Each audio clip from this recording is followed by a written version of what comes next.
Topic Thunder, it's Topic Thunder. Just acknowledge it, knowledge with no scholarships. It's Topic Thunder, it's Topic Thunder. Breaking everything down, tech to politics. It's Topic Thunder, it's Topic Thunder.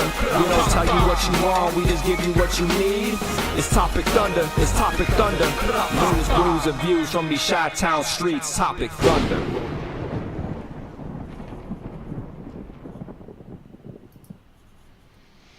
Good evening, everyone, and welcome from the desk of Topic Thunder. I like that. Right? Like I was like, what does Peter Koppel or Peter Jennings do when they're always Ted writing Koppel, some Ted Koppel, right? That guy too. They're always writing something. Peter Koppel too. Why not? Right? He's the ultimate like newscaster. No, they're always writing something down right as the cameras go on. Like, no, there's. That was John all. Stewart kind of makes fun of that too. He does Right? Yeah. So, hey, ladies and gentlemen, welcome to Topic Thunder. My name is Brooks. That handsome man is Ben, and we fashion ourselves as infotenders. And you have stepped into the Internet Saloon. And if you have stepped in, every seat in the house, we broadly, widely, and openly consider the world's most dangerous chat zone. It's cool the way the internet works most of the time. And this is the danger zone. So welcome, ladies and gentlemen. Welcome in. We have already got a couple of really great people in here. We got Maud Jordan. Dare I say, Topic Thunder Hall of Famer? Yes, Ryan first Hansen? ballot. He would be right there with Courtney on the first ballot. You would be on the first ballot, sir. And then, of course, Adrian there is... and I know Gigi is trying to pry herself away from some Turkish soap operas over there. And so she'll be here shortly, I'm sure. With a cast... So it's worth talking about. We didn't talk about this before the show. No. We just didn't get a chance. But I'm coming at you. Since we're Sabotage. talking about the Thunderdome, Yes. and we missed last week. We weren't here last week because you had the plague. It was terrible. Yes. So we do need to discuss quickly, since we're talking about the Thunderdome, a member of the Thunderdome went through some shit when it came to Hurricane Helene 2 weeks ago. When we were on the air, when we would have been on the air last week at this time, it was unknown whether or not our good friend Joseph Michael, you would see him in the Thunderdome. He's commented very often. He's watched along with us. Are we okay talking about this story? Well, Ben, to be give me honest, that look like, well, hold on. Two things. I just horrifically realized that I called it the danger zone. And it's not. It's the Thunderdome, right? You're right. So I understand that. Not like, whoa. Actually, communicated with Joe today. You did? Okay, great. Yes, it would have been top. It would have been number one, number two, number three, number four last week. Like another hurricane situation is going to be discussed here. Hurricanes. Yeah, unfortunately, there's another one on its way that we're going to talk a lot about and some fallout from it. But yes, I think it's important that we have this discussion and we talk about this. You could tell the story a little bit better than I was just kind of teeing you up. Yeah. Give us a little bit of the background, and so everybody knows exactly what happened. And the good thing is, spoiler alert, it ends with a good ending. So far, everything is at least as okay gets in in this grand scheme of things, right? I have known Joey, and I've known him so long that I don't remember how old he was when I met him. I've been a friend of the family for over 20 years. And I've seen him grow from a kid into the annoying an little adult brother that was hanging out at OBT at parties. Yes, getting harassed by Derek, passing out too early, and getting harassed vehemently by Derek. Yes, which for the kids out there, just to let you know, the first one to pass out is the first target of the mischief. Anyway. Yes. Yeah. So Joe walks his own path, and good for him. We applaud anybody who can make that happen and still be a great, responsible individual and adult. Ended up moving out to, I believe it was Nebraska, or North Dakota. It was Don't get me wrong. I'm not his biographer. I want to but say it was North Dakota. North Dakota. It could have been. It was just some remote spot. Somewhere in the middle of nowhere, yeah. Because like there he is. Holy shit! Look at the man himself. Look, standing. Round of applause for Joe. Such a relief to see you in the Thunderdome. Yeah. Yes, we are grateful for you being alive. And for even like Jesus Christ, dude, you're just spending your precious internet coming in here into this joke zone. Like seriously, there's got to be something else you can be doing. But absolutely, we are proud and happy to know that you're alive. You're a resourceful dude.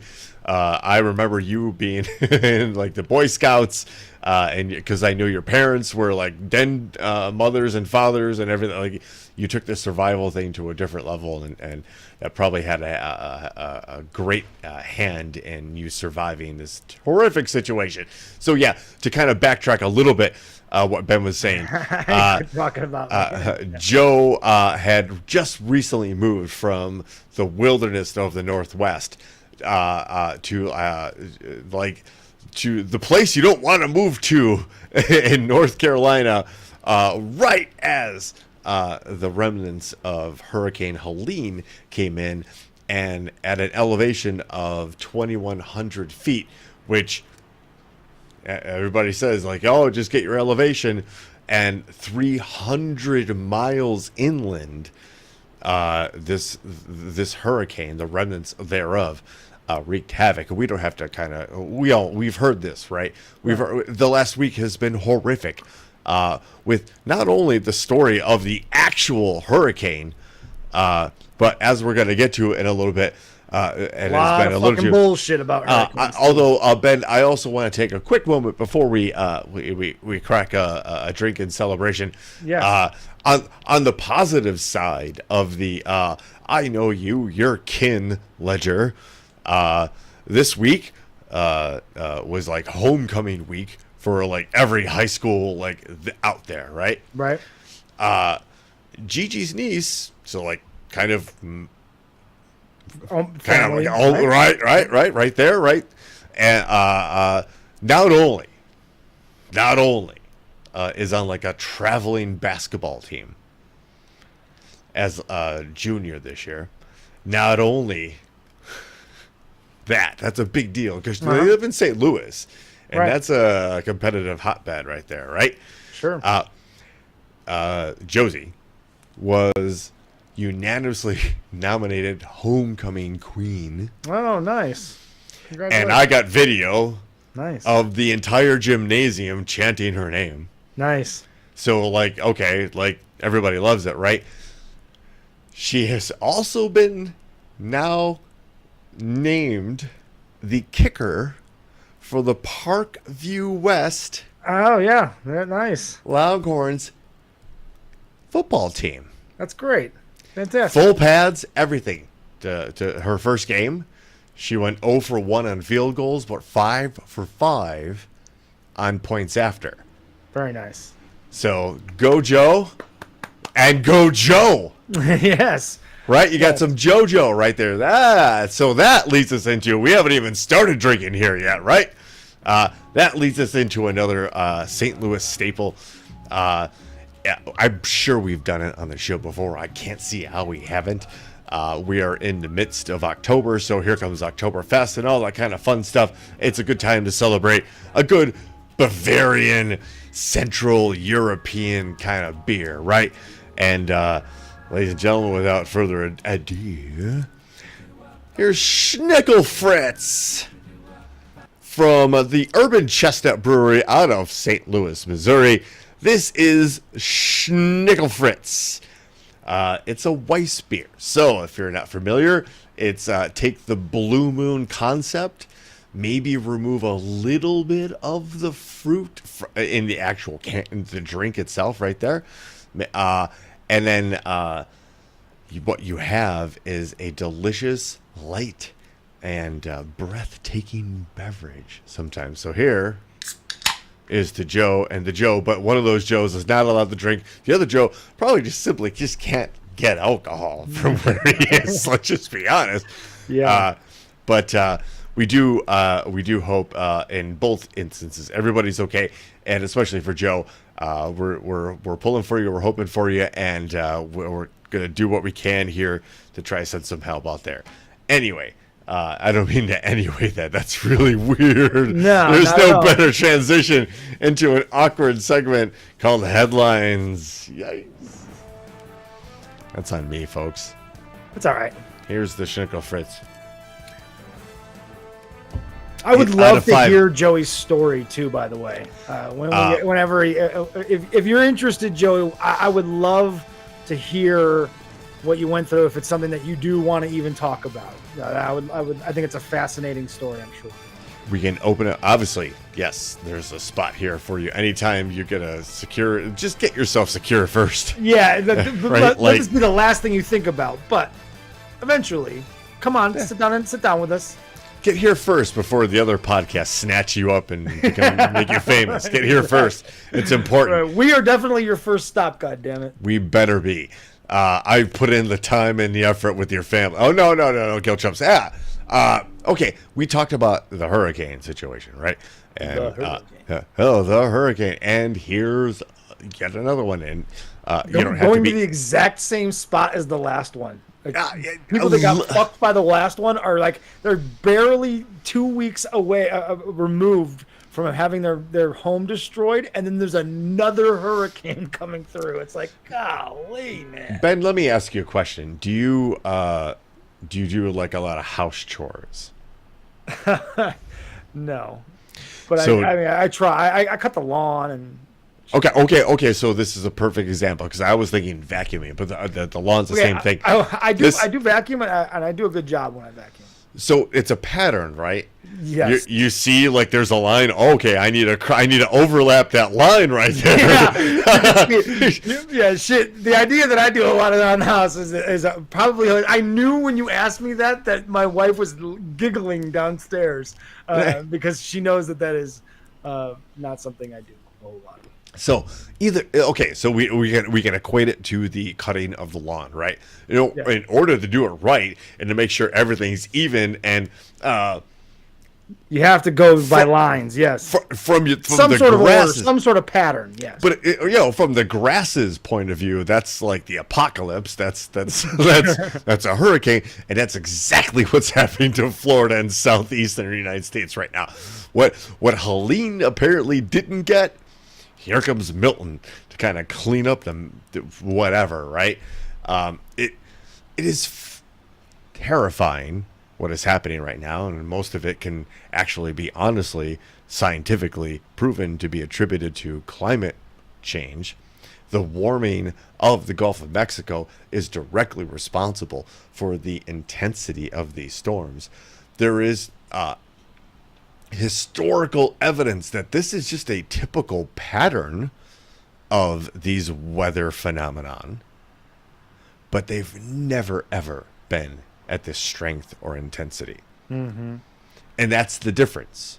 From what I also understand, this one is different in that it started in the Gulf of Mexico. Most hurricanes don't start, to come around the end and kind of come into the Gulf of Mexico and get heated up, and then they keep moving. This one was unique in that it started in the very warm waters and just hovered above the Gulf of Mexico and just got stronger and stronger and stronger because all it was sucking up was warm water from the Gulf of Mexico. Unlike a lot of other hurricanes that initially suck up a lot of cold water from the outer ocean before they get into the Gulf of Mexico. It is not a historical precedent that hurricane originated in that area around the kind of the peninsula of the Yucatan. It's not common, but it has happened before. There is some historic. I saw it on the internet, but we're gonna get into why that's a bad idea. Yeah. But I also I've been reading about this, and it wasn't necessarily where I was going to take this conversation. But there is historical evidence that storms have happened in that area, and the jet fuel for a hurricane typhoon, if you live in a different part of the world, is water temperature. Right.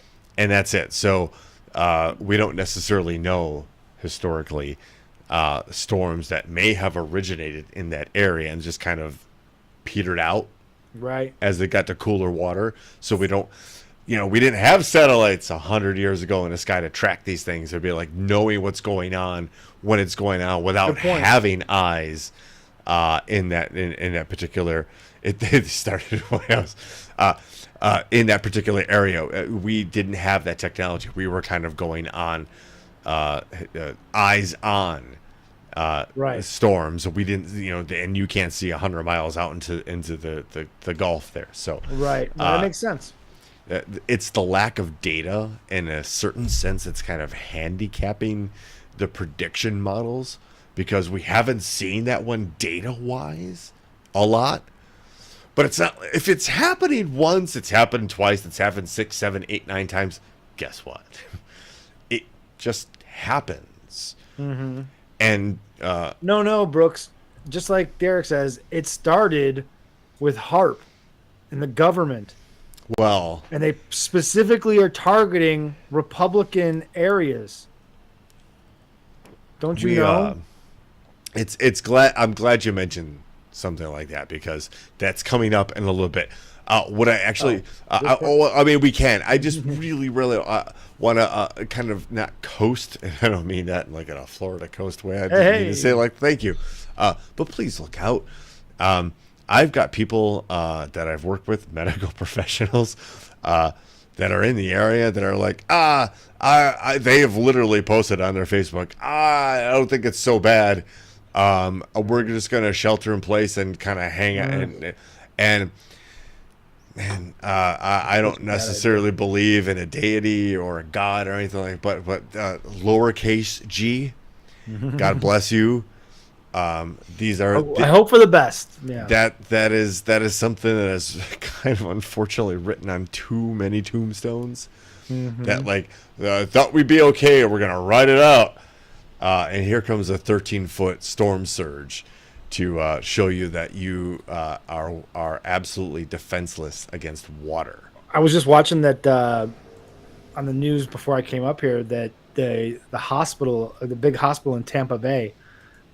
They built for the last hurricane. They built a thing that's supposed to hold off up to 13 feet of water, but they also don't know for sure because they've never tested. They've never tested. It's just theory, And so they're expecting 8 to 9 feet of water in the Tampa Bay area right now, and it made it through Helene, but they don't know. It's one of those things, and like. That's a hospital. Like what? There's people inside that it can't be moved, right? Like, you know what I mean? There's patients on some level, right? That can't be moved. I work in a hospital that has 3 separate intensive care units: a neuro intensive care unit, a medical intensive care unit, and a cardiothoracic intensive care unit. 3 separate ICUs in 2 adjoined buildings. And shit, I hope I'm not giving out any kind of stupid secrets, but it's like 7, 8, and 9 are the levels of, so that's the 9th floor, so each floor is supposed to be about like 10 feet apart, give or take. Mm-hmm. That's 900 feet above. Presumably safe, I assume. Right. However, where's all the electrical stuff? Where's all the ventilation stuff? Yes. Where are all the medical gases? Where are I'll tell you where the supply rooms are and where the docks are. Yeah, at the bottom. Yeah. So it's a scary situation. You can't escape water, and we can't fathom the damage. We've never seen something like this before.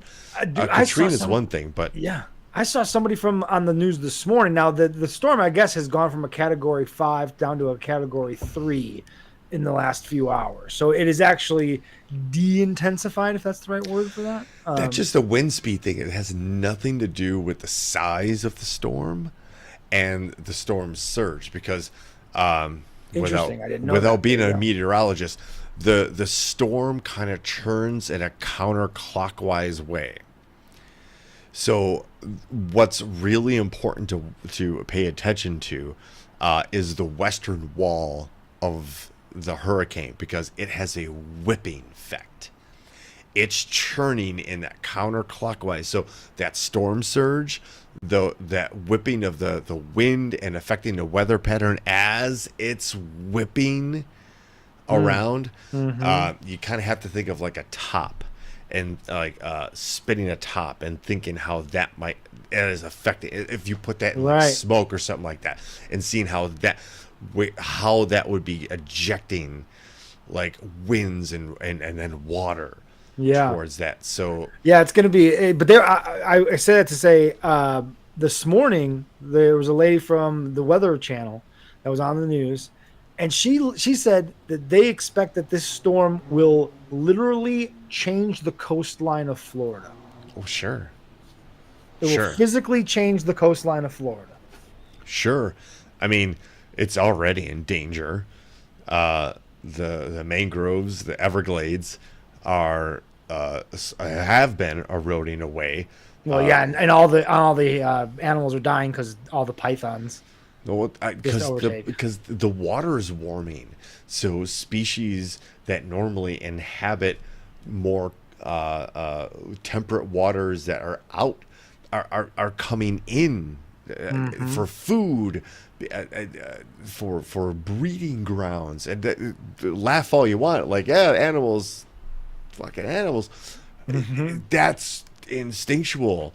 And you're seeing these invasive species coming out and being like, well, wait, you're on a golf course? Well, goddamn. Like, it looks good to me, too. The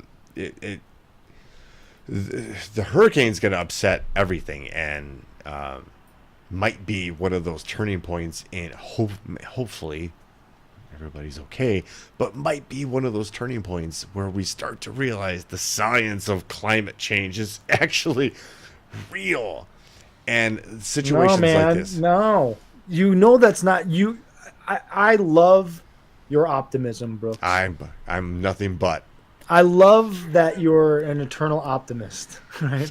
Right. However, I live in America, Oh, in shit. reality of America. Sorry. And my social media is filled with people who genuinely believe, like Marjorie Taylor Greene, that the ambiguous they, whether it's the air government or the quotes, Jews they. or whoever, they are in control of the weather. And this is all government. That's why it's more intense, because they've amped it up with their cloud seeding, Brooks. Cloud seeding's real, so that means they're controlling the weather. That's the leap people are now taking out there. It's incredible. Yes, cloud seeding is a thing. Yes, you are on some level, humans are able to quote unquote control the weather. On some level, yes, that science exists, but not like this. Not to create a Category 5 hurricane in the middle of the Gulf of Mexico. That seems silly to me. Maybe, hey, listen, 10 years from now, we may be on this show going, we were fucking wrong. Can you believe that Harper's real, and that fucking hurricane back in 2024, right before the election, was man-made by the Biden administration? Maybe, man. I wouldn't put it past them. I do remember the same types of conspiracy theories and stories during Hurricane Katrina, from space lasers warming the waters, and I was I was a different person. I'm not gonna lie, back then, and I was all in on it. So I'm very familiar with. Interesting. I didn't know that about you. Oh yeah, no, I've come a long way, Ben. We both have. I have too on some of absolutely. these things. Yeah, but yeah, I didn't even know that you were that person. You believed like that. But that's. I was interested. I read up on, or at least I thought I was always reading enough up on that it. is intriguing enough, right? There's always some unanswered questions or stuff that you're just like, yeah. But the same thing, and I even think Kanye mention the space lasers, to be honest with you. Back when he said George Bush hates black people, when there wasn't enough support, a 2-week delay in response, the federal response to Katrina. So back to this Milton and Helene, I guess, and the general idea that we control the weather, or can control the weather, and specifically the Jews controlling the weather, as a unofficial spokesperson for the Jewish people. Let me tell you this. The last thing we would want is to ruin coastal Floridian beachfront property. Right. Period. Yeah. End of story. We're done.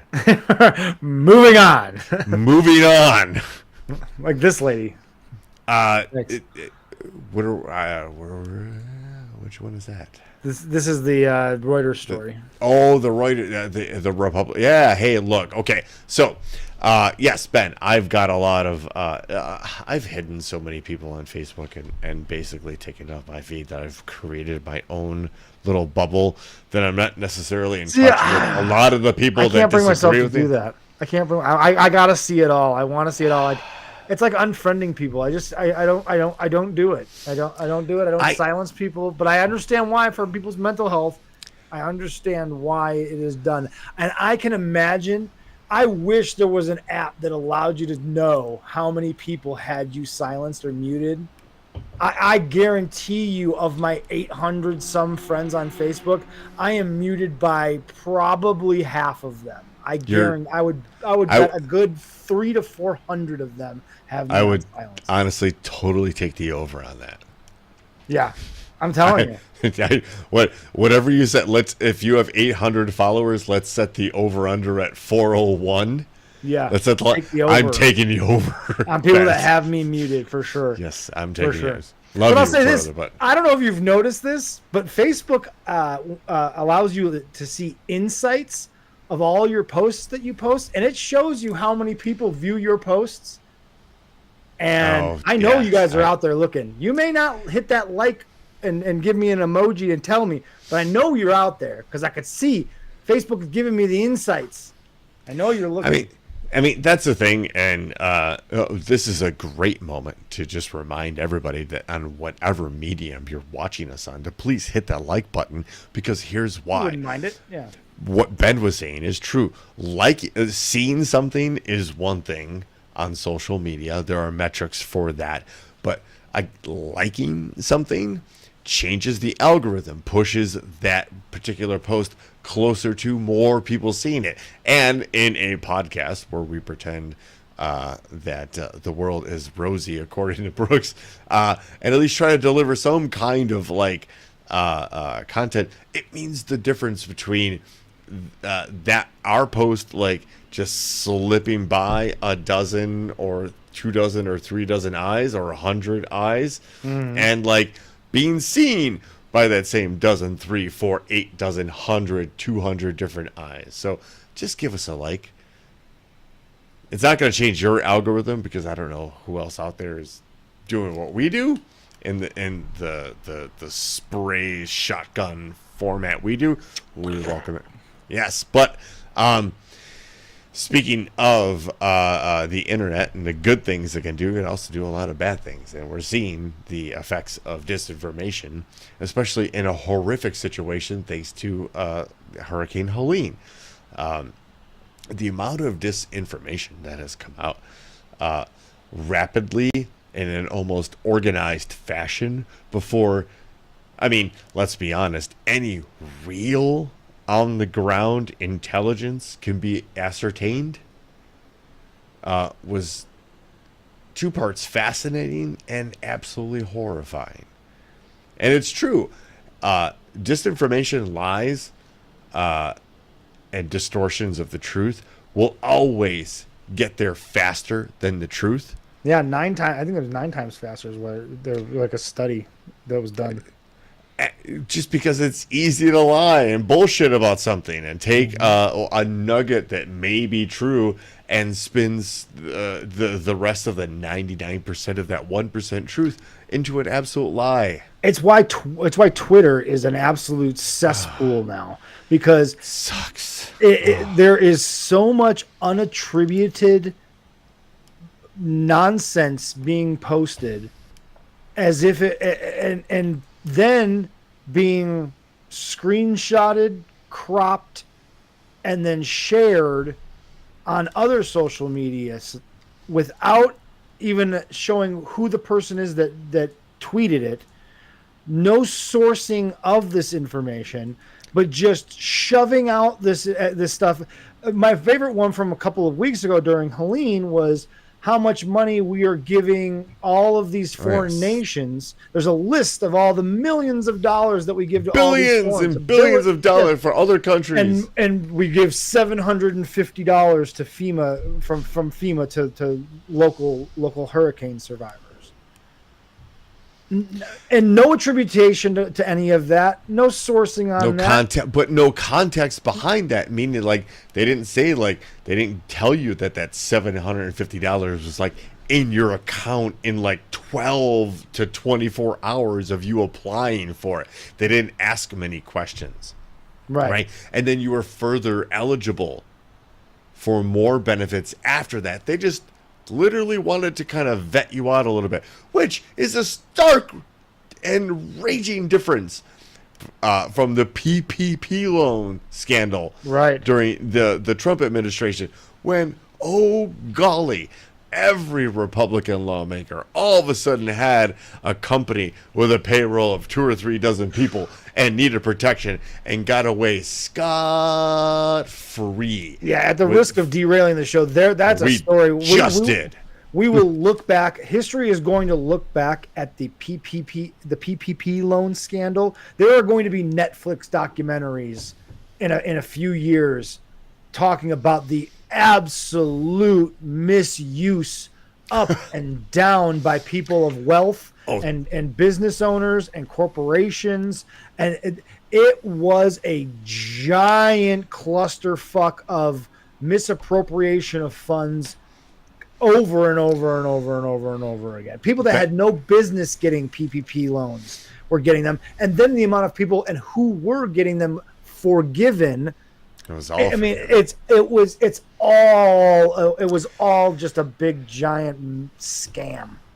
Let me mark the day, October 9th, 7:32 p.m. I'm gonna say it here. I'm gonna say it loud. That PPP loan scandal will go down as the biggest money laundering scandal of all time. Of all the times. So much money transacted between unknown and uncared about hands. Why? We're in a pandemic. We gotta do something. Here are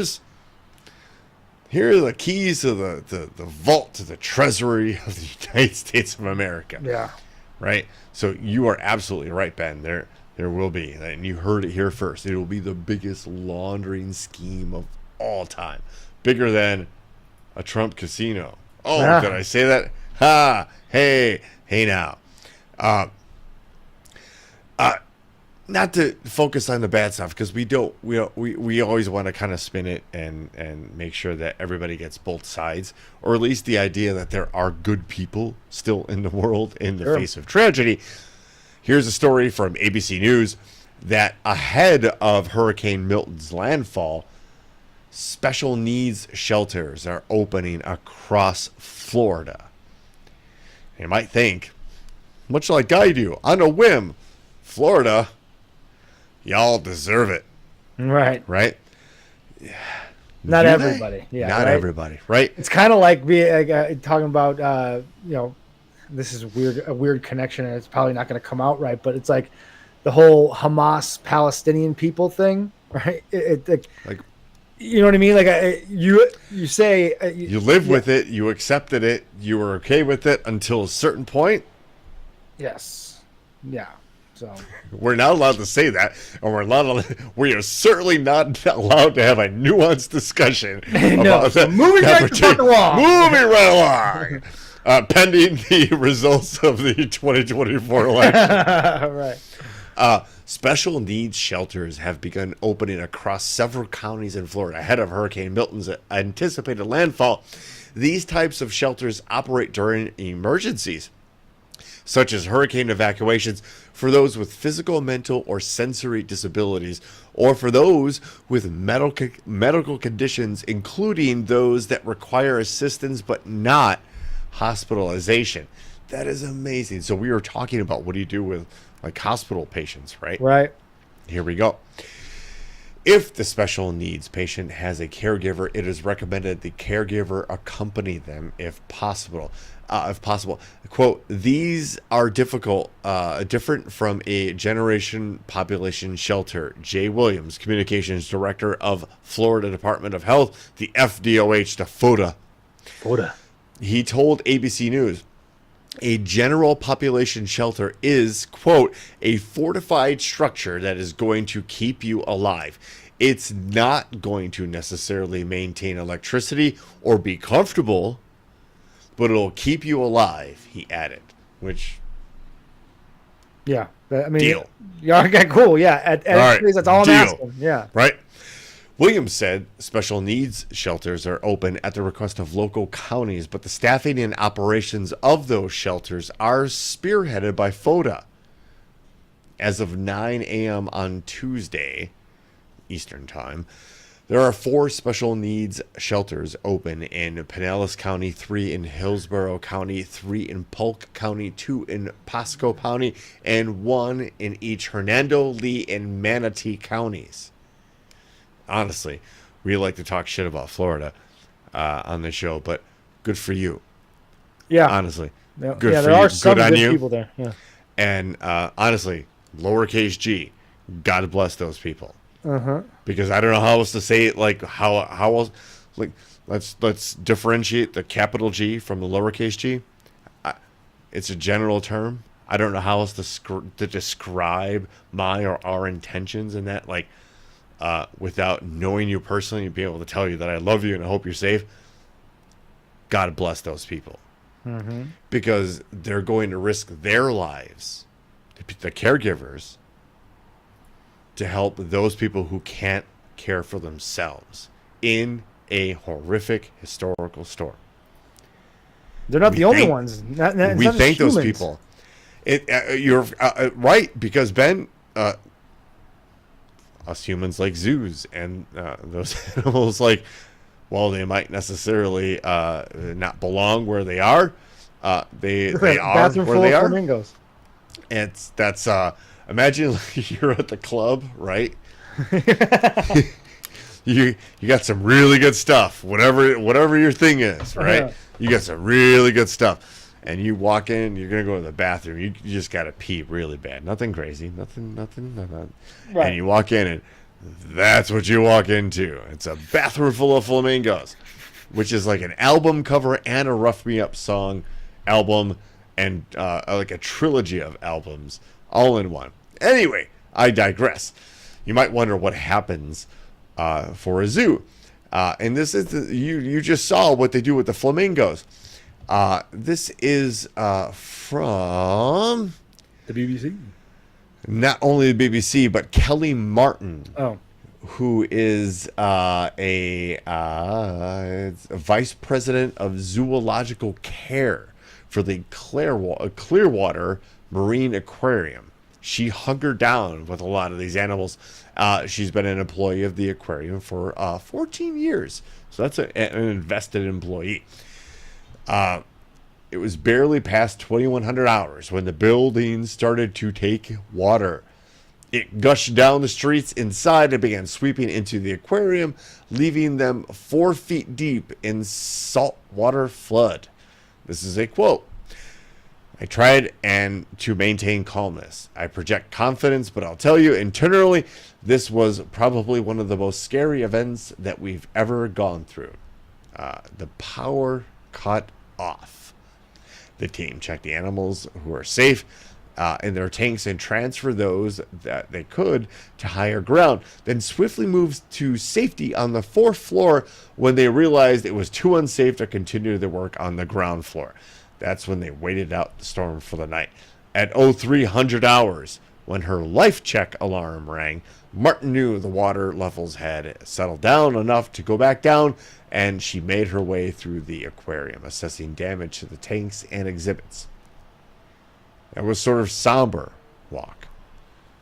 You see the damage and you're devastated. Your heart sinks, she said. Freezers, veterinary equipment, water pumps, laundry machines, air compressors, and many other essential tools were wrecked. All the animals, however, were safe. Quote, I really had to take the moment to be thankful for what was still alive, she said. It was in this tired sense of relief. Because of the damage, Martin had arranged to quickly relocate 7 sea turtles and 2 manatees, Yeti and Zamboni. Props for the names. Yes, thank you. We're not naming the 7 sea turtles. But right, we do know the names of the manatees. Thank you. You know what the 7 sea turtles, there's just going to be the name of the 7 dwarves. It's just going to be Sleepy and Dopey and Sneezy and Coffee and Dopey and whatever, right? But Yeti and Zamboni, we appreciate 2 great that. names for Yetis, or for manatees. Manatees, absolutely. And we appreciate it because it's the Tampa Zoo. So they're hockey fans. Thank you very much. The animals were transported with the help of local law enforcement. We thank them very much to other facilities in the state following the 48 hours. So just an idea, like it's not just the human lives that we have to kind of worry about in these horrific and unprecedented weather phenomenon, which I believe is actually now starting to make landfall. Yes, just before we came upstairs, it had made landfall in Tampa. Yep. So it's happening in as we speak, and the next 24 hours are going to be fucking interesting in Florida. We'll see.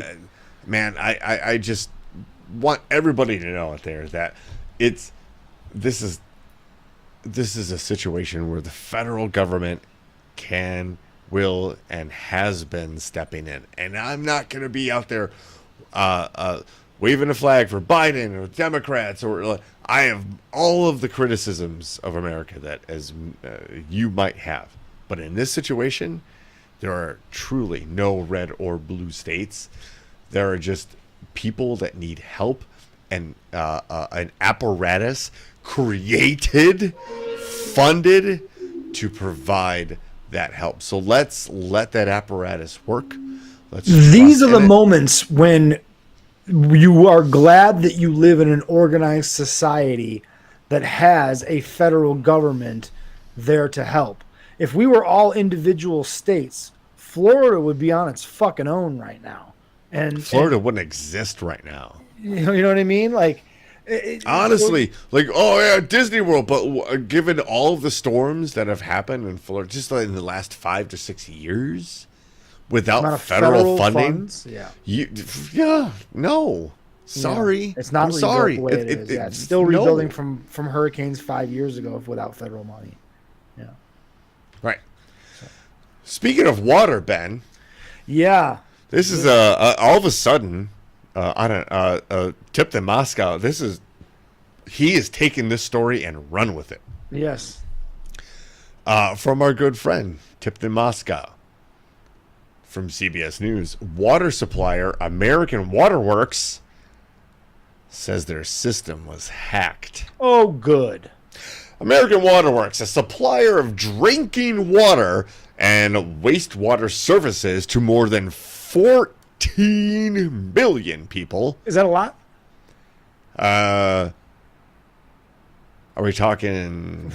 It's a lot of anything, right? Chances to win the lotto? Or are we talking, or like human lives? 14 million anything is a lot of things. It's a lot. It's a and lot when you're of talking zeros. about people that are supplied water and wastewater management services, the control of those services and the security of those services are probably pretty important, right? I would put that on the level... okay, water, right? We're talking water here, right, people? We're not talking. We're not water talking practice. and we're where talking your water, shit goes right? when you flush the toilet, right? That's We're got to not- go somewhere, and it's got to be managed. We're not talking about practice. Not a We're game. talking about water, Yes. right? Water. Think about water. What can you do in your life without clean water? If we had to go, if our system, if That was the it. system That was the conversation. That was it. yeah, That- that's it. Like, imagine what a nightmare your life would be like if our water system was hacked and we no longer had access to water for an extended period of time. Or again, not to pat us on the back like Barry Horowitz, but we're doing it. We've covered a similar story of a similar situation of a water treatment plant in Florida being hacked, and thank gosh. This is why Thank Tipton gosh. Moscow knew about this story and pointed it out, because it speaks to a bigger picture. We've already been letting you know, like, nobody in the Thunderdome is surprised by this story, because we've been talking about this, but this is on a bigger scale than the Florida one. I mean, this is one of the major water and waste management service companies in the country, and they were hacked by an unknown entity. American Waterworks on Monday said hackers breached its computer networks and systems, prompting it to pause billing to customers. The Camden, New Jersey-based utility became aware of the unauthorized activity on Thursday and took protective steps, including shutting down certain systems, American Waterworks stated in a regulatory filing. The company does not believe its facilities or operations were impacted by the cybersecurity event, but it is, quote, currently unable to predict the full impact, end quote, it stated. If we know anything about hackers, they're just looking for an in, and they're surely not going to tell you and expose all of the spaces that they found, the weaknesses that they found. Like, it's What they're really looking to to do. believe that if they, just because they fucked with the billing doesn't mean that they can't fuck with the infrastructure and the operations. It's a way in, and it's an easy way in because Correct. everybody's loose and goosey with their payment information. That includes credit card companies and all the intermediaries from getting your money to the utility, right? And all, how many times does that information change hands, right? You've got your information saved on the website, on Google, but all it takes is for one account to get compromised and one really good hacking operation to seize on that weakness, and they're going to just arrowhead flood that weakness, and then they're in. Yep. According to its website, American Water is the largest regulated water and wastewater utility company in the U.S. And it provides drinking water and wastewater services to more than 14 million people in 14 states and on 18 military installations. It manages more than 500 water and wastewater systems in about 1,700 communities in California, Georgia, Hawaii, Illinois, Indiana, Iowa, Kentucky, Maryland, Missouri, New Jersey, Pennsylvania, Tennessee, Virginia, and West Virginia. And it goes on to talk about the shares of the company.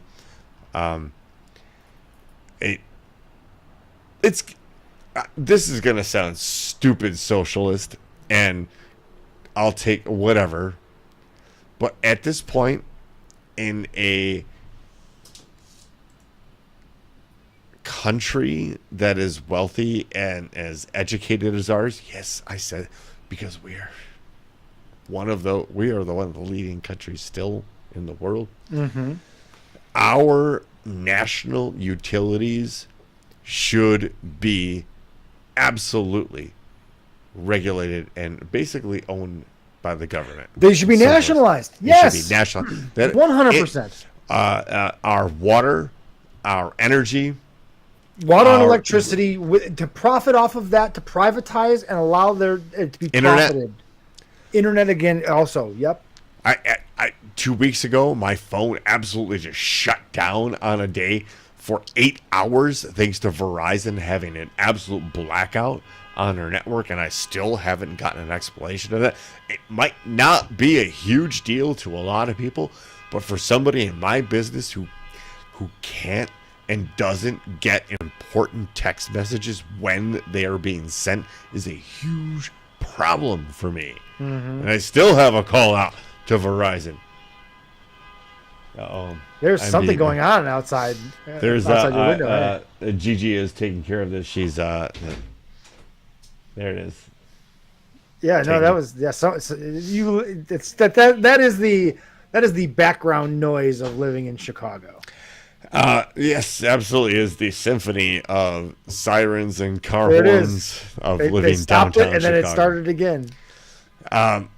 Yeah, so the idea that and I start a lot of statements with that without knowing exactly where I was going with that. There isn't a backbone or support system for people in distress. There is. Trust in it. Trust in the good people that are out there. FEMA, the National Guard, were all out in North Carolina well in advance of this. Do they know exactly that the hurricane was going to affect something a mile up and 300 miles in? No. That's part of the historic nature of the phenomena that's going on right now. Just God bless all those folks in Florida right now. If you decided to stick it out, whew. Yeah. Hey, there's no good way to transition into this one. And it's a super sensitive topic because, again, like we said earlier, there's the media has kind of limited our ability to talk about this situation in a nuanced fashion. Yeah, that's true. Right? If you disagree with Israel, you're immediately anti-Semitic. If you happen to have concern for Palestinian civilians in Gaza or now Lebanon, now you are immediately anti-Semitic. And the ADL is knocking or calling you. The truth of the matter is it's really getting very blurred right now as to who the good guys are and the bad guys are. With respect, we have been saying, or I have been saying, from the start of this, that there is no good guy. There is no blurred line. Like Israel continues to just get worse about the way that they've acted, and they continue to do it under this, behind this shield of, well, October 7th. And here we are over a year later. They have made it clear for the last year that they have no interest in a two-state solution, and anything short of that doesn't get this thing solved. So the only other way to quote unquote win is to literally obliterate an entire race of people off of a piece of land. Those are our options here. If you are staunchly unwilling to even consider a two-state solution and peaceful, both people living there peacefully and minding their own fucking business, if you weren't willing to broach that, then you don't have an interest in ending this thing. And that is where Israel has stood from the beginning on this. They have wanted a win in a war that there is no win. The only win is peace. It's hard to see like the end game, like in at least our generation, or like given the escalatory nature of actually both sides, right? I'm not going to argue with what you said, because absolutely what you said, there's truth to that. Like, for as much as Hamas and Hezbollah and by proxy Iran is responsible for the absolutely horrific sabotage and butchering attack on October 7th last year. Yeah. I remember, like, I'm on the couch, and I remember Gigi coming out, and she's like, "Do you see?" I'm like, "Yep, this is going on right now." We also have to acknowledge that Israel's not, as a country, and then especially nation state and government, we have to be careful and also make sure we acknowledge that there are persons and movements within the Israeli government, which is a parliamentary government, a little bit different than our democracy. It's not necessarily what we understand, that absolutely oppose the government of and movement of Benjamin Netanyahu, who seems hell-bent on igniting World War III. And I don't see how it does. Yeah, because he's talking about, striking back against Iran, and this doesn't solve. There doesn't seem to be an interest in solving this with anything other than violence. For some reason, these religions of love have come to the conclusion that the only way to administer their religion across the land is to murder everybody who doesn't believe in it. Exactly. And despite telling you that their God is that one of love. From Reuters, and I know we're running a little bit late, but from Reuters, Biden, Netanyahu finally speak, apparently for the first time from at least August, but Israel vows lethal retaliation against Iran.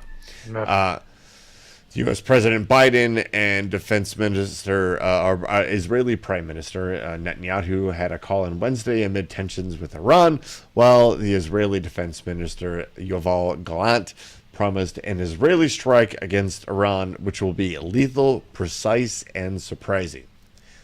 More surprising than walkie-talkies and fucking pagers exploding? Ben, you know how kind of a geeky guy I am, and like warfare, and like, oh wow, yeah. Like, holy shit. Like, honestly, if they came out and they said, like, look, we're gonna hit you. We're gonna hit you and you're not gonna know it. And by the time everything's done, you're not even gonna understand how we did it. Which is basically what Israel told Iran. After describing Iran's October 1 missile attack failure as attack as a failure, Gallant said in a video issued by his office after the Biden-Netanyahu call, "Whoever attacks us will be hurt and will pay a price. Our attack will be deadly, precise, and above all, surprising. They will not understand what happened and how it happened. They will see the results." Which, if you said it, they're talking like the bad guy here, like that. Say it like a pro wrestling manager. Give me a pro wrestling manager name. Yeah, just give me one. I'm telling you right now. Give me Captain one right Lou. now. Yeah. Oh, I can't do a Captain Lou. So let's skip The a Grand Captain Lou. No, oh god damn you, Jim Cornette. Whoever attacks us will be hurt and pay a price. Our attack will be deadly, precise, and above all, surprising. Woo! I will understand what happened and how it happened. Like, ooh yeah. They will just see the results. Yeah, not talking about the talk. We're talking about results. They don't understand. It is a pretty good Randy Savage. Not gonna lie. Thank you very much. And I'm not talking about Israel. I'm talking about macho Iran right now. Yeah. Netanyahu has promised that his arch foe Iran will pay for the missile attack, which by the way, like NATO with Israel shot down every fucking missile and drone sent their way. Yeah, it was kind of a failed mission. Yeah, it was a dark match, is what it was. yeah. If you get the wrestling reference. Speaking of, we're gonna run through. I guess we have to because this stuff's fun and important. You may have seen reports of Bob Woodward, he of the Watergate conspiracy, which a third of our audience might be familiar with. Bob Woodward has made a career out of being a journalist / book writer. And in this, I would say controversial because why didn't you tell us beforehand? That's why it's controversial. But in a book he just released, he said that Trump had spoken with Vladimir Putin at least 7 times after leaving the White House, which, by the way, as an American citizen, you are not allowed by law, it's called the Logan Act, to discuss policies or politics, basically, again, as an American citizen, with any other head of state. That should make sense, and that should register with a lot of people. Yeah. Right? It might not. Okay. Wah, wah. Dude, the COVID test stuff is wild. Let's talk about that, shall we? Because I am a healthcare worker, and I have a lot to say and a lot to think and about a lot of memories of what was going on February 7th of 2020. That is when the Trump State Department sent 17.8 tons of medical supplies, including masks, gowns, gauze, and respirators, to Wuhan, China. I remember that. I remember the stories of the United States government sending part of its stockpile of ventilators, the machines that can literally help people stay alive, to help them breathe, over to China. And here we have another story of, at the time, sitting president of the United States of America now sending vital medical supplies in the form of COVID tests. Yeah, to in the the very Russians. early stages when there weren't many of them available. And let's be very clear about where these tests were going. This was not an altruistic moment. These tests were going basically to Vladimir Putin and basically his inner circle so they can make sure he was not infected. Right, there were personal tests for him and his people, right, to make sure that he was not infected. Yeah. Wow. People like me, and you can see on that picture right there, had to wear garbage bags as protective clothing. That's not that, folks. I will tell you right now, 100,000%, I swear on my life, that picture is not hyperbole. That picture is not fiction. That is what I had to use at work during the greatest pandemic in American U.S. world history. Yeah. Since the flu of the conversation that they had was weird too. Like the quote, so Putin says to Trump, "You can't tell anybody that you gave me these." And Trump, like, his response was like, "I don't care, whatever, you know." And he's like, no. Putin, like, reiterated to him, like, "This is not for my protection. This is for your protection. Like, you don't want the heat that comes with people finding out that you gave me these tests." And because they don't give a shit about me in America, they give a shit about you. and they're going to come after you if they find out that you gave me these tests. In so many words, Right. It was interesting. He was telling him, basically, he was protecting his asset, but he was also going, "Good boy, sure, good boy." But Trump didn't even realize that was what was happening, right? Like he's a patsy, right? Again, he's the ultimate middleman. He's the ultimate money launderer. And Biz, you were there. You were there. We were fighting for masks. People were freaked out to go to work.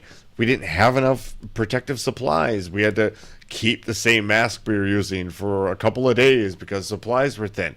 And to know that they sent masks and tests to Russia, and then a fuck ton of equipment to China, and that's not even like, again, we can go back to shows we were doing this podcast back in those times, and all of the reports that the Trump administration was intercepting and diverting flights of supplies. Yeah. Jared Kushner was directly involved in that because I watched the press conference when then our and still Governor J.B. Pritzker basically said the federal government is delaying our supply chain, so I have used my personal resources to bring in supplies. He literally said he did that. So don't get me started on this pandemic, and the more that comes out about it, and the more that we were completely and absolutely shit fucked. And I just made that verb up. Yes, it's great. We were shit fucked. We were shit fucked from start, from the bleach, shine a light down your throat. It'll just go away. One day it'll just go away. It'll disappear. So when you get a candidate who is as flawed, admittedly, as Kamala Harris is, very, yes, and you're faced with we could have a known quantity, which we just covered, and why? And you have somebody that, at the very least, has the balls to go on the Howard Stern show. That's crazy. As a black woman. Now, granted, Howard is not the Howard of 25 years ago. Yeah, different show. But he is as good an interviewer as there is and probably has ever been. And here's a quick little clip about this, about Trump sending COVID tests to Vladimir Putin. Did you ever think in your lifetime you would see a Republican not supporting NATO and wanting to disassemble NATO? I mean, what world are we living in? And this NATO, is so weird. NATO, which is the greatest military alliance the world has ever known. It's what my You wanna father's talk about general. strength. Yeah. That is strength to embrace that alliance as America, as Americans. And he would walk away because he admires dictators Well, what did you more think? than he does. What did you our think of this thing that allies. just came out today? That Bob Woodward's book was saying that Trump was sending COVID tests to Putin, and Putin said, "Don't let anyone know." I mean, what is going on? What do you make of that? So I actually said it even in the debate. Great I little believe pause. that Donald Trump has this desire to be a dictator. He admires strong men, and he gets played by them because he thinks that they're his friends, Yeah. and they are manipulating him full time and manipulating him by flattery Yeah. and with favor. And so, in the midst, to your point, as reported by Bob Woodward, in the height of the pandemic, and remember, and your listeners will remember, people were dying by the hundreds. Yeah. Everybody was scrambling to get these kits, the tests, the COVID test kits. Couldn't get him. Couldn't get them. Right. Couldn't get them anywhere. Right. And this guy who is president of the United States is sending them to Russia, to a murderous dictator for his personal use. We only wish Putin would have gotten COVID and dropped dead. I wish that. Well, the point being, Another That is great just like the most recent and stark example of who Donald Trump is. That he secretly sent was actually a COVID trap test comment. kits for the personal use of Putin, of Russia, an adversary to the United States, when he was talking about Americans should be putting bleach in their blood. Think about what this is. Think about this person who wants to be president again, who secretly is helping out an adversary when the American people are dying by the hundreds every day and in need of relief. And instead, how did he handle it domestically from Americans? He mismanaged the whole thing. There is one thing that I wish Democrats and left-leaning folk would stop saying, and it's something that Kamala Harris said there. The Trump injecting bleach thing is, of all the things that you could bring up that are accurate about things that he said that were completely fucking ridiculous, that is not accurate when you say he didn't. As much as I would love for him to have said something as stupid as suggesting people inject bleach into their blood, that is not what he said. What he said was dumb, but It wasn't not, exactly that. It's misrepresenting the context of it. Again, there's a million things that they could have said. She could have said, he's the same guy that told you like a miracle one day it's just going to disappear. Right, it's gonna and or hydrochloroquine and is gonna right. Yes, right, sure. Right. There's you hear it a lot with comedians and pundits, and I heard Jon Stewart make a joke, or Jordan Klepper make a joke about it on the Daily Show, and it's like it undermines what you're saying because the other side isn't going to register because all they're going to hear is that's a lie. What you're saying about Trump is a lie. It's not entirely accurate. I don't know that comment was necessarily directed to the other side because honestly, I don't think the other side is not listening to Howard Stern. And I 100% understand your point. Like of all, like at least if you're gonna take shots, make them factual. Like if somebody was on the fence about your candidacy or about whatever platform you have, right? Like they were going to go, oh wait, what they said, and the first thing they type in is whatever that topic is, and the first 6 stories are like more contextual, show a different side of that conversation. Yeah, 100%. I agree with you 1,000%. But otherwise, she absolutely nailed his personality. He admires strongmen. That's why when he brought up Viktor Orban, he's got daddy issues. Of all the people, of all the world leaders, he could have brought up during the debate. He brought up Viktor Orban, who we have. As soon as he said the name, I remembered we talked about him on this show. How he is an extreme far right authoritarian. Like in the real sense of an authoritarian. Tucker Carlson has hosted multiple shows in Hungary and has had Viktor Orban on the podcast and on the show multiple times. He and Orban, if you hear him speak, if you ever have read any of his quotes or seen any of his, he talks very much like Trump does. In big hyperbole and bombastically and aggressively, and is very anti-woke and anti-left, and that she nailed it. He wants to be them so bad, and it's like you see him. He's like the guy that wants to fit in with the group of celebrities, but isn't quite the same level of celebrity, and they all kind of like. They like him because they like making fun of him behind his back, and they keep him around because he's good for business. And Yep. he does some That's things it. for them, or like if you need him for a role, you can put He's him the in your first guy. movie. Like, I could do that. Will you like me more if I do that? I could do that.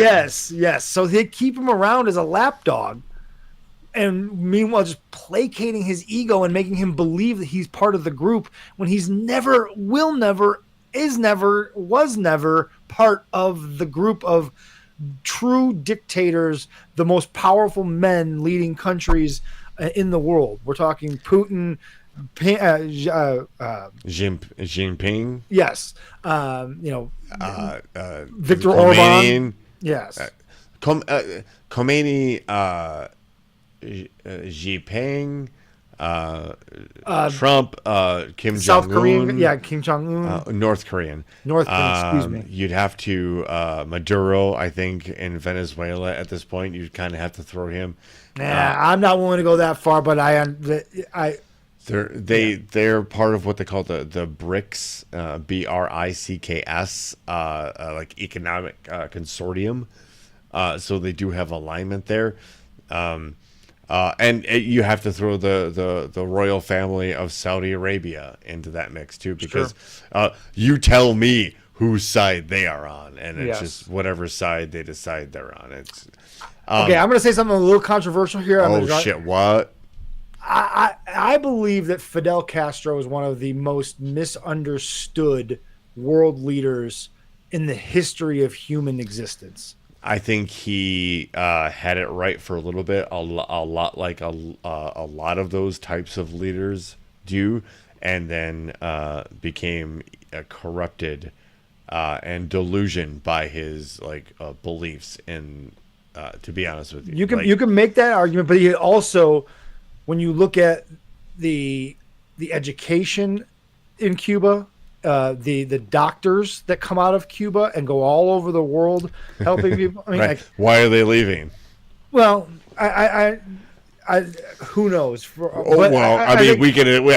There is a narrative. I say this to say there was always a narrative that was put out there by world leaders, the capitalists, that anybody that wasn't going along with the program, they demonized those people, those leaders, and their ideas. Right. And Fidel Castro, the amount of attempts on that man's life for no other reason than kicking American casinos out of the country and from basically Americans and the casinos and the mob from taking taking money out of the country and bringing it and profiting off of it.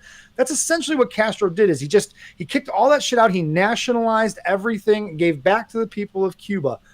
I say all that to say, I believe from what I have read and what I understand, the narrative on Maduro is very similar to the narrative that was put out about Fidel Castro in the early days. We'll see. I you know me, I'm always open to. Again, I said this before. Anybody that the CIA and the American government is trying to displace, any South American country that is has a leader that is trying to be displaced by the Americans and the CIA, be weary of why they're trying to be displaced. Yes, they're on Ben's list, and that's a list I'm going to fix it and start running through.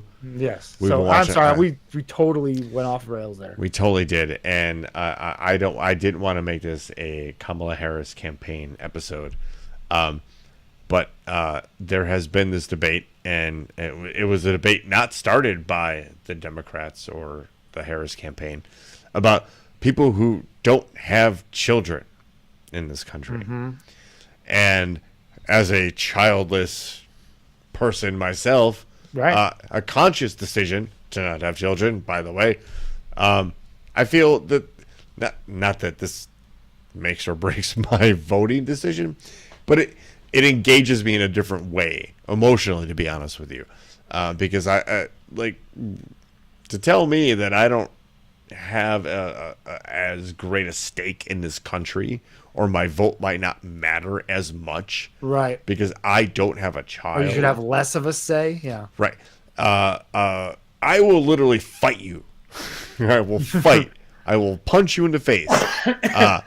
if you try to deny me my vote and based on that criteria. Right.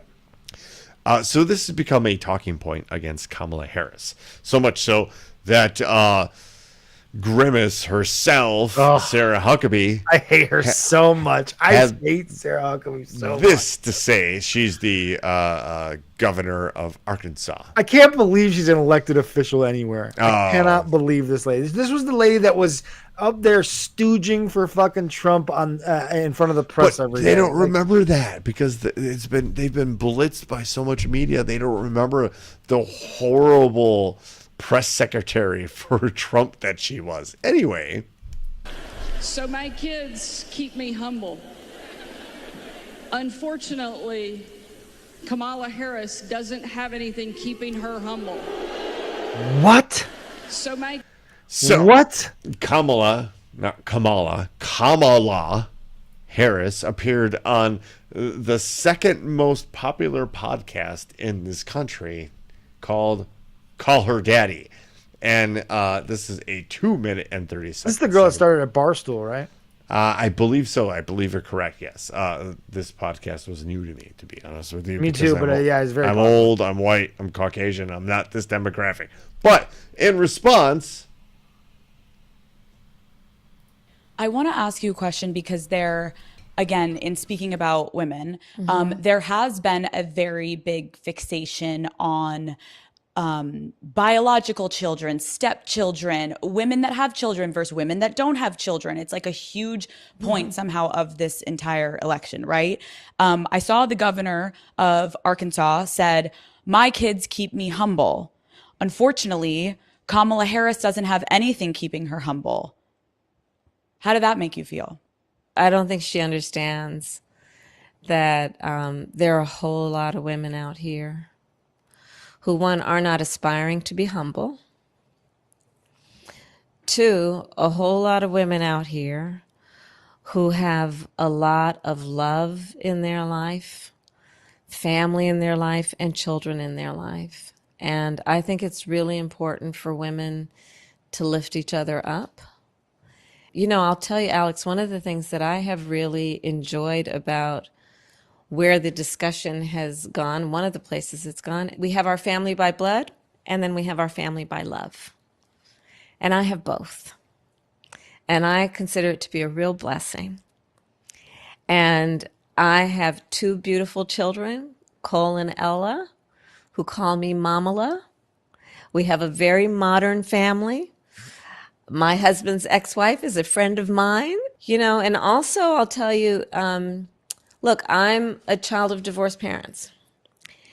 And when I started dating Doug, my husband, I was very thoughtful and sensitive to making sure that until I knew that our relationship was something that was going to be real, I didn't want to form a relationship with the kids and then walk away from that relationship.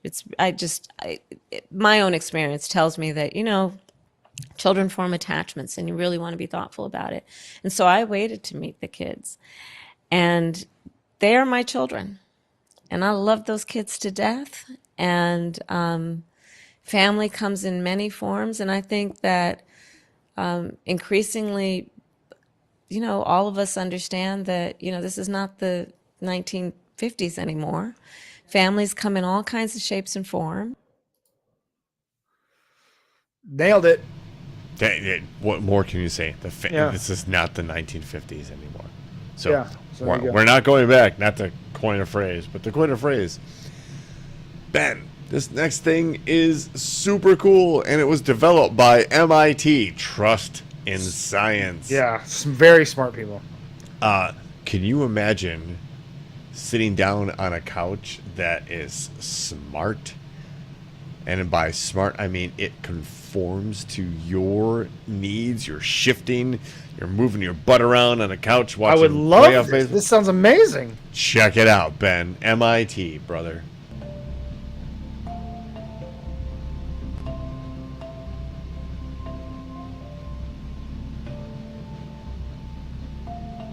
Shut up.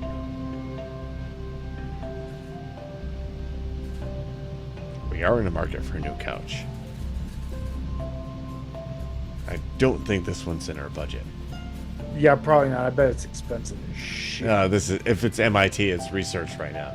But I'll tell you this, as a healthcare professional, for patients to prevent pressure wounds, sores, and if you have something that can move a patient around or help an X-ray tech place the board. Yeah. I can see that being something that medical is put into the medical field far before it becomes like a private, like for your house type shit. And if you're at, you're trying to sleep and you're like, They won't have that model in Value City Furniture. No, they will. We'll ask. Hey, do you have that MIT conforming bed? Hey, I've seen now on the internet that they got this material that conforms to your body when you're shifting around. Now, I sit on the couch quite a bit on Saturdays watching the college football, eating chili and popcorn, and I'm wondering if there's something you could help me prevent, the hemorrhoids that come with such a lifestyle. Oh, man. Speaking of the college football lifestyle, let me tell you this. As a former high school marching band member, there are certain sections of the band you never fuck with. Y'all got that magic couch. You don't ever fuck with the percussionists, and you never fuck with somebody playing the tuba. There's no audio in this one. So this is from a historically black college and university. And let's watch it again. Let's watch it again because clearly this dude's talking shit to the tuba player. Boom, boom. Tuba player punches the dude. Okay. His buddy kind of does him dirty by dragging him down to the ground, but still, that guy does take a couple good shots. And our tuba player, and I hope Chompy Mage is still watching as a marching band member himself, sees this. Don't ever take shit from anybody as a marching band member. If that dude's talking shit to you, punch his fucking lights I would out. hit him with that fucking tuba. Those things are no joke. Do it. Speaking of doing it, folks, it's time for the lightning round. It's finally here. Ladies and gentlemen, welcome into the greatest exercise of democracy you've ever heard of as far as right now. We call this the lightning round, and the Thunderbolts are dropping in the world's most dangerous chat zone. We call it the Thunderdome. Let me briefly introduce you to the lightning round if you're new to it. I'm going to read you 3 headlines.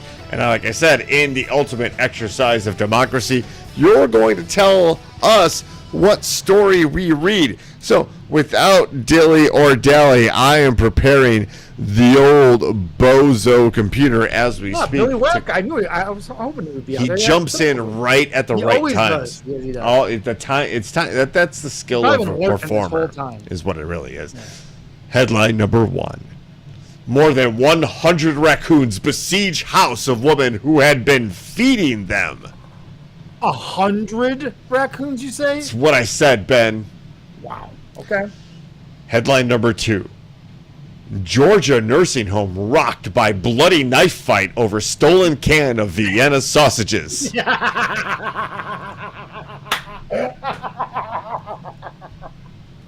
a lot going on there, right? That is one of the best headlines I've ever heard. There's a lot going on in that one. Oh my God, that's so great.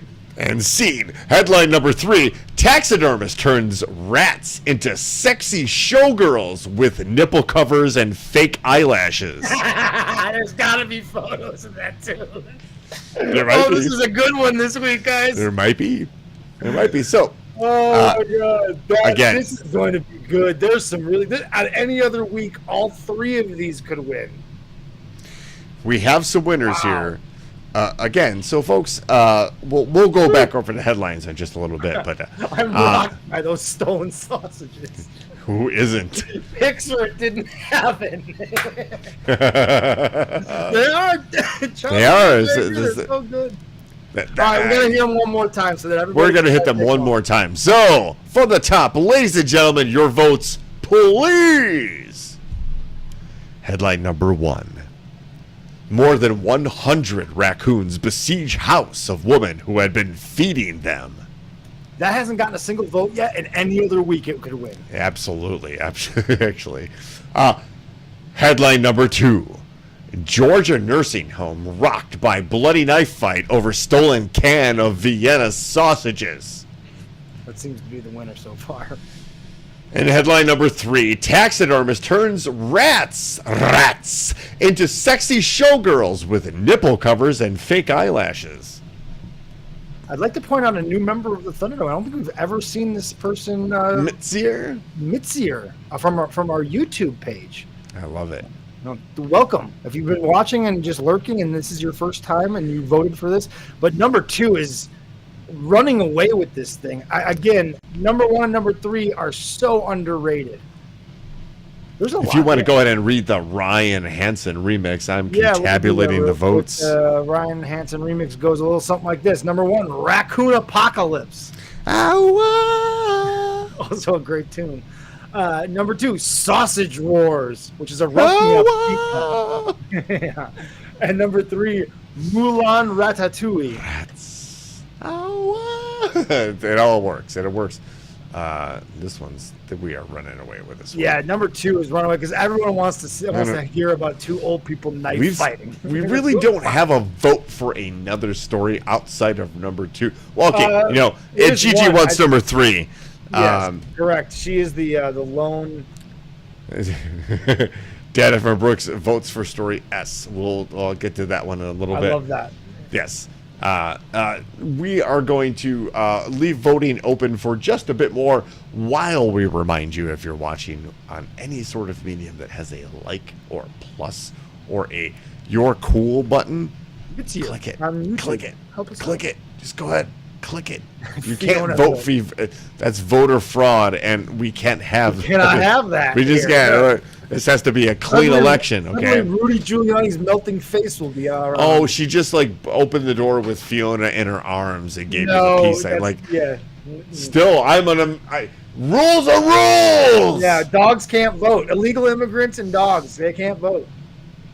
We might actually those revisit. might need to get recycled. We might. A couple months down the line. Let's just call it. Let's call it a day because it's already getting late. It's your choice, your exercise in democracy. Story number 2, democracy. Georgia nursing home rocked by bloody knife fight over stolen can of Vienna sausages. Hold on, Ben. I was gonna say I was good about that. Yeah, let me send this to you because all's not fair in knife fights and sausages without the story being brought to you. Let me find you here. There you go. Check that out. It's unclear if the injured resident is the one who allegedly stole the sausages. A Georgia nursing home resident stabbed another resident after the two became embroiled in an altercation over canned meat. 2 residents of a coastal nursing home got into a verbal altercation after one resident accused another of stealing his can of Vienna sausages. According to the Tybee Island Police Department, the Tippett TIPD. As the disagreement escalated, one of the residents used a knife to stab the other in the chest. It is unclear if the resident was injured. What? If the resident that was injured was the one accused of stealing. I'm sorry. It was unclear if the resident that was injured was the one accused of stealing the sausages. I didn't mean to mess up your sausage story. I'm sorry. The attacker was placed under arrest for aggravated assault and possession of a knife during a commission of a crime, which is weird because you could have just said possession of a deadly sausage, and it would have been a much better end to this show. My Vienna can sausages, and I'll send you that. The TIPD reported their weekly recap that the victim was transported to a hospital and treated for injuries. That's it. Just apparently it's the Amor brand of Vienna sausages in a can, which if you're eating those in a nursing home, I don't know, ask for something better. I don't know where you go from there. I don't know where we're going to go from here, other than to tell you that next week we're going to be here back on the airwaves, Wednesday night, 7 p.m. on your YouTubes, your Facebooks. Is the music playing? Because I can't hear the music. I can hear it. You can't. Okay. Oh, When there's talking, gremlins in the system, sir. So, yes. Hey, throw some flowers, like our stuff, give us a nice little comment, 5-star reviews, and all those little things on podcasts and whatever you're watching. It goes a long way, and it might bring in new people, new voices, and help a couple of brothers out. We're all about the conversation here. We describe ourselves as the world's most dangerous chat zone, the Internet Saloon, which is aboard the USS Rapapa. If you don't know that one, you should listen to the song.